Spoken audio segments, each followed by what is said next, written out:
There was a sword pressed against my throat. It was a holy sword with a glowing blade. The weapon was sharp enough to cut a soul in half. The man holding the sword was smiling like he had already won. He actually had won, and I was on my knees in the mud. I was bleeding from everywhere at that moment. This was how the demon lord died. It was a strange way to go. Let me explain how I arrived at this point. My name is Zich. In my past life, I had many different names. The world called me the Demon Lord of Strength. I turned rivers into blood to earn that title. I burned kingdoms and broke armies. I did whatever I wanted because I was strong. Nobody could stop me for a long time. Eventually, 5 heroes managed to defeat me. A party of heroes ganged up on one person. Their healer maximized all of their statistics. The mage threw fireballs the size of houses. The archer put arrows in every soft spot I had. Meanwhile, the man with the sword just kept swinging. They called him the Sun Warrior. He was a hero among heroes named Glenn. At that moment, Glenn was looking down at me like a bug. He told me that my evil deeds would end there. He actually stopped to list every bad thing I had ever done. He said them out loud and in order. I was dying, and this man wanted to give a speech. I did not even have the strength to spit at him. I certainly wanted to do that. I just knelt there and took the insults. I hated his armor and his glow. I hated his smug and perfect face. Then, Glenn said something that ruined my whole death. He lifted the sword and looked soft for a second. He hoped I would do good if I were born again. I was about to be decapitated, and he was giving me life advice. It was hard to believe. I did not even argue because losers do not get to argue. I just wanted him to finish the job. Right before the end, I had one card left. A tiny item was stuck in my finger. The item was called the Key That Distorts Destiny. I did not even know what it did. I had never used the key before. I dug it into him with the last of my strength. Then, the sword came down. Everything went black for a moment. That should have been the end of the Demon Lord. However, it was not. When I opened my eyes, I was not dead. I was lying in a bed. The bed was soft with clean sheets. I was in a room I had not seen in years. My hands were small and my arms were thin. There was no blood or mud or hero. I was a teenager again. I recognized this room immediately. This was my old room in the steel wall house. This happened before I ran away and became a monster. I had somehow gone back in time. The key worked. I remembered what Glenn said about doing good. I had a second life in the worst possible place. Let me explain this location. The steel walls are my family. They call us the steel wall of the kingdom. We are the strongest army on the border. Nobody gets past our defenses. It is a proud house with a proud name. I was the eldest son and the heir. It sounds great, but it was not. In this family, you are nothing if you cannot use mana. I could not use mana back then. Everyone else awakened their power as children. I had nothing year after year. It turns out I had too much mana buried too deep to reach. Nobody knew that at the time. They just thought I was broken. They treated me very poorly as a result. My real mother died when I was little. My father remarried and had a new son. The new son could use mana just fine. He quickly became the favorite child. His name was Grieg. He is my half-brother and the golden boy. Grieg had perfect talent and was the pick for heir. His mother, the countess, hated me. She spent years trying to push me out of the family. She wanted her son to have the seat. My old self was timid and scared. I kept my head down. Eventually, my old self broke and ran away. That was how I became the Demon Lord. But I am not that person anymore. I have 50 years of combat experience. My mind is in a 15-year-old body. I have killed things that could level entire cities. I am not scared of a single person in this house. This is my second chance. I am supposed to do good now. A man who only destroyed things must learn to be good. I have no idea how to do that. Before I could think, someone kicked my door open. A servant barged into my room. He was loud and rude with zero respect. He called me a useless lump and said I was late. His name was Hans. In my old life, Hans pushed me around like everyone else. His grandmother was close to the family. He thought he could talk to me however he wanted. He yelled at me like I was dirt. He had no idea who he was talking to. I remembered every single insult from the past. I got out of bed slowly. Hans kept running his mouth. Then, I hit him with one punch. He went down like a sack of potatoes. He wheezed from the floor and asked what happened. That was very satisfying. I have wanted to do that for 2 lifetimes. However, it was a big mistake.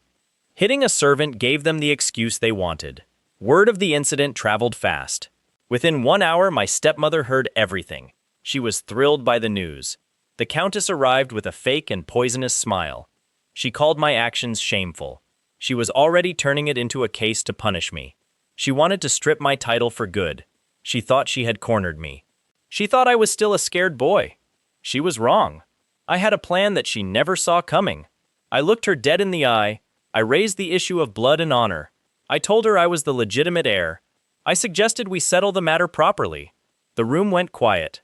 I called for a duel in the steel wall way. That certainly got their attention. In this family, strength decides everything. If I win a duel, nobody can call me weak. If I lose, they can get rid of me legally. It was a huge gamble. However, I was not gambling. I already knew that I would win. They just did not know it yet. I added a twist to the challenge. I did not just challenge one person, I challenged 2 people. First, I challenged the head of the house guard. Then, I challenged Grieg himself. The winner would become the official heir. There would be no more arguments after that. The whole hall gasped. They saw a boy with no mana challenging a master swordsman. They also saw me challenging the golden child. They thought I had lost my mind. The Countess smiled wider. She thought I had handed her my own execution. I let her smile. The first duel was set. It was me versus the head knight. He was a grown man with decades of training. He was a real weapon. I was just a skinny teenager who could not fight. The whole house watched the event. My father sat at the front.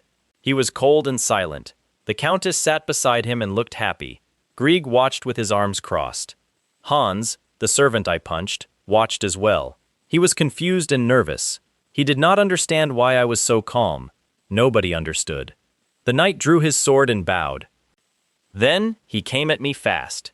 There was one major problem. This body had never trained a day in its life. My muscles were weak, and my reach was short. My mana was still locked away. I could not fight like the Demon Lord yet. However, I did not need a strong body. I just needed to know exactly what he would do. I have fought 10,000 men who were better than him. He swung his sword. I anticipated the move instantly. I slipped past the blade by 1 inch. He swung again. I ducked like I had seen it 100 times. The crowd went quiet. The useless kid was dodging the best knight in the house. The knight became frustrated. He began to swing harder and wilder. That was exactly what I wanted. I took a few hits and began to bleed. It hurt quite a lot. But I was not trying to win a pretty fight. I was trying to break him. I got inside his guard. I hit the exact spot that drops any swordsman. He staggered and his grip loosened. I took the sword right out of his hands. I put the edge against his neck. The hall was dead silent. I told him to yield. He yielded immediately. The look on their faces was incredible. My father sat up straight for the first time. The Countess was no longer smiling. Grieg, the golden boy, went pale. It was finally his turn. He began to understand something important. The brother he laughed at was no longer a joke. I did not even take a rest. Blood was still dripping down my arm.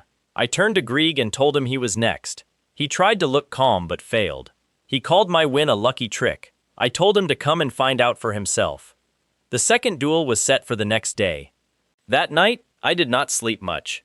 I was busy planning my strategy. Beating Grieg with a sword was not enough. I needed to break his spirit. A scared leader is a weak leader. I wanted the whole house to see it. The next morning, there was a bigger crowd. People from other noble houses came to watch. This duel would decide the future of the steel walls. Grieg wore shining armor. He had perfect stance and form. He really was a talented fighter. In another life, he would have been a fine heir. But he was fighting a demon lord. The signal dropped and he charged. This time, I did not just dodge. I began to talk. I told him he was using his father's stance. I said his father never trusted him to make his own. Grieg flinched. I mentioned that he awakened his mana at 6. I said he had coasted ever since. He swung his sword harder and sloppier. I whispered that everyone praises him, but nobody trains him. I asked if he knew why. He was breathing fast. I said they were scared he would break against someone real. His hands began to shake from fear. The golden boy was falling apart. Every word I said landed like a hammer. I was not insulting him. I was telling him the truth. He swung one last time in a desperate way. I stepped inside the move easily. I put him on the ground with one clean strike. I held the sword at his throat. Grieg did not just yield. He completely broke down. He gave up and surrendered. He begged me to stop. The crowd could not believe it. The golden child was sobbing in the dirt. I stood over him and was not even out of breath. The status flip was complete. I won both duels in front of everyone. By the rules, I was the heir. Everything my old self wanted was now mine. But here is the part nobody expected. I do not want it. I walked up to my father. He stared at me like I was a stranger. I pulled the heir's ring off my finger. It was the symbol of the whole bloodline. I dropped it on the ground. The hall gasped loudly. I told him I did not want his name or his seat. My father did not say a word. I won fairly, so he had no move. The countess was speechless. Grieg was still on the ground. He stared at the ring I threw away. To me, that ring is nothing. I lived a whole life chasing power. It only got me a sword through the neck. I am not doing that again. But I wanted one thing before leaving. I pointed at the servant named Hans. I noted that his life was mine to decide because of the duel. The count nodded because those were the rules. Hans went white as a sheet. Instead of punishing him, I told him he was coming with me. Hans was very surprised. I told him he was free. I walked out of the steel wall estate. I left the title behind me. A terrified servant followed me. I had no plan or home. I have no idea how to do good. It is a great start. Hans followed me down the road. He asked why I took him since I had punched him. Honestly, I am not even sure. Maybe it is because my family was wiped out. This happened in my old life. That included every servant. Steel wall fell one day. It fell hard. Nobody survived that fall. I did not fully understand why. I did not want that loud kid to be one of the bodies. Perhaps that was a good deed. Perhaps I just wanted someone to carry the bags. It was probably both. Now I had a servant and a second life. I had to figure out what the word good really meant. I realized that I had no clue where to start. I had never done a good thing on purpose. I did not know a single good person to ask. However, one person from the party of the hero was still alive. She used to heal everyone. She was the gentle one and a saint. She was the purest person in that annoying group. If anyone knew how to be good, it was her. I went to find the saint. We had the strangest conversation of my life. I approached this holy and kind woman. She was the same kind of person who helped kill me before.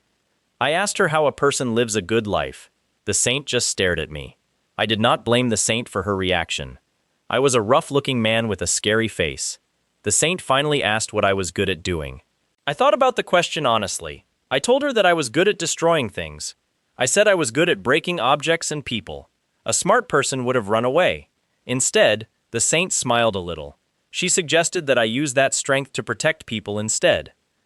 That was actually decent advice.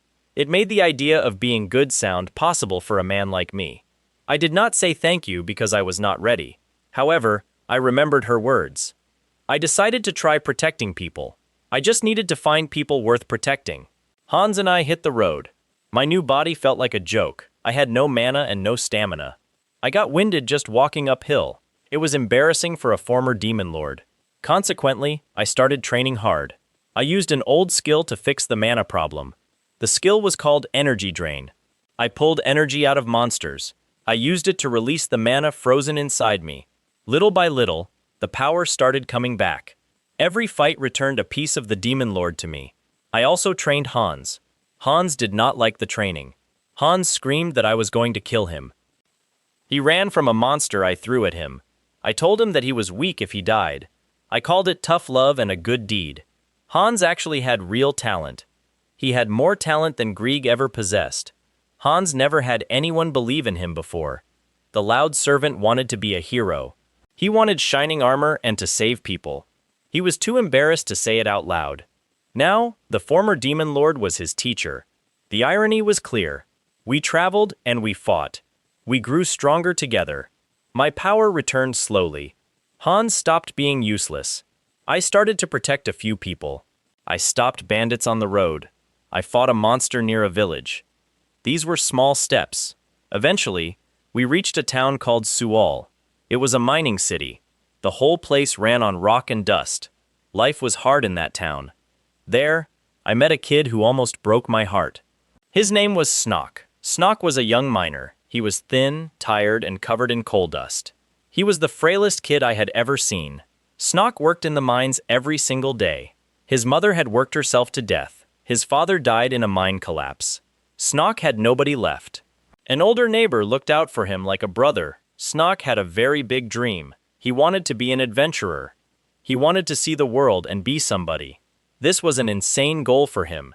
He was weak and poor. Kids like Snock usually died in the mines. Everyone told him that truth. Even the neighbor told him to stop dreaming. The neighbor said dreams got people like them killed. Snock just took the criticism quietly. He looked very sad and defeated. I recognized that look on his face. It was the same look I wore in the House of Steel Wall. It was the look of never being enough. It hit me harder than I expected. However, Snock was also a target. Something was waiting in that mine. A secret organization had a plan. The organization was filled with robed figures. They had a dark plan for the town. A stranger appeared in town. He was a rough adventurer with a bad attitude. I called him the scumbag guide. He offered to help Snock. The guide said he would teach the kid. Snock finally felt like someone believed in him. I could see the fraud from a mile away. Hope made Snock blind. The robed figures were counting on that blindness. The guide was sent by them. The job of the guide was to wake the mana inside Snock. Then the guide would bring Snock to something in the mine. They called the creature a mole. The creature looked completely harmless. Snock felt connected to the mole. He took the creature home. He finally had something to love. That was the trap closing. The guide robbed Snock and abandoned him. Snock was left alone with the mole. He dragged himself home with a broken heart. Then, the robed figures kidnapped him at night. They took him deep underground. They drove a cursed sealing stone into his body. The stone turned his pain into rage. They forced the mole to fuse with him. In my old life, this kid became a monster. Snock became the tyrant of the earth. He was a massive disaster. The sweet kid grew up to be a monster. It all started in this mine with that stone. Suddenly, the ground began to shake. I felt a mana spike from my previous life. My blood ran cold with fear. I knew what was being born. I ran toward the source. Hans followed me and asked what was happening. I told him it was something I already killed once. The ground split open. What was left of Snock rose out of it. He looked twisted and huge. Earth crawled up his body like armor. His eyes were gone. Only rage remained. The tyrant of the earth was born early. The robed figures watched their weapon wake up. The robed figures felt very proud. The town started to shake apart. Buildings cracked and people ran. The monster was going to level the city. The neighbor tried to reach him. The neighbor begged Snock to remember him. The monster did not slow down. The kid could not hear him. The rage was too loud. I stepped in to help. First, I dealt with the robed figures. They had done this to a child. I did not ask questions or give speeches. I am not a hero. I do not show mercy to such people. I went through them like paper. I killed every single one of them. For the first time, it did not feel evil. It felt right. Perhaps that was what the saint meant. I was using my power to protect. Killing the masters did not stop the monster. Snock was still out of control. He was tearing the town apart. He was drowning in rage. My old self would have destroyed him. It would have been simple. However, I looked at the boy. Under the rage, I saw a scared kid. He was a kid the world set up to fail. I decided not to give up on him. I did not kill him. Instead, I went into the storm. Earth flew everywhere. The ground tried to eat me alive. My power was not fully back. The situation was very dangerous. I pushed through the chaos anyway. I got close enough to grab him. I did something the demon lord never did. I held on to the boy. I told the monster that I knew he was in there. The monster roared. I told him I knew they took everything. I said I knew it hurt. The monster swung at me. I took the hit. I told the monster he was not a monster. I said he was just angry. I could work with anger. Slowly, the thrashing became weaker. The rage started to crack. The real Snock began to return. The stone lost its grip. The monster shrank. Snock collapsed into my arms. He was breathing and crying. He was alive. The little mole peeled away from him. The fusion broke. Nobody in the ruined town said a word. The tyrant of the earth was erased from the future. I had actually done a good deed. Snock woke up confused.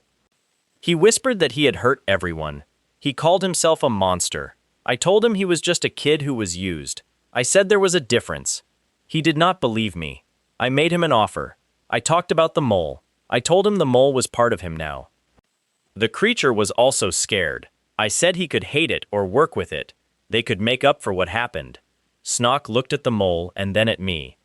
I invited him to come with me. I promised to make him an adventurer. The kid who lost everything started to cry again. These were good tears. He said yes. Just like that, I had a second student. Snock and the mole were a package deal. Hans was thrilled to have someone below him. I reminded them both that they were below me. That was our new group. We had a retired demon lord and a servant. We had a minor kid and a mole. It was the weirdest party in the kingdom. For the first time, I did not hate my life. We patched up the town. The people of Sual looked at me differently. They did not show fear. They showed gratitude. The feeling was uncomfortable. I did not know how to handle it. The neighbor thanked me for saving Snock. I just stood there awkwardly. Being appreciated was harder than being feared. That night, the three of them laughed around a fire. Hans told stories and Snock grinned. The mole slept on his lap. I watched them and thought about Glenn. He was the hero who killed me. He told me to do good. For the first time, I understood his meaning. It was not about being perfect or pure. It was about this moment. However, my second life was not just about warm fires. The robed figures were not the leaders. They were only at the bottom. Someone else had sent them. Someone else gave them a plan and a target. Someone is out there building monsters on purpose. Now that person knew a former demon lord was running around.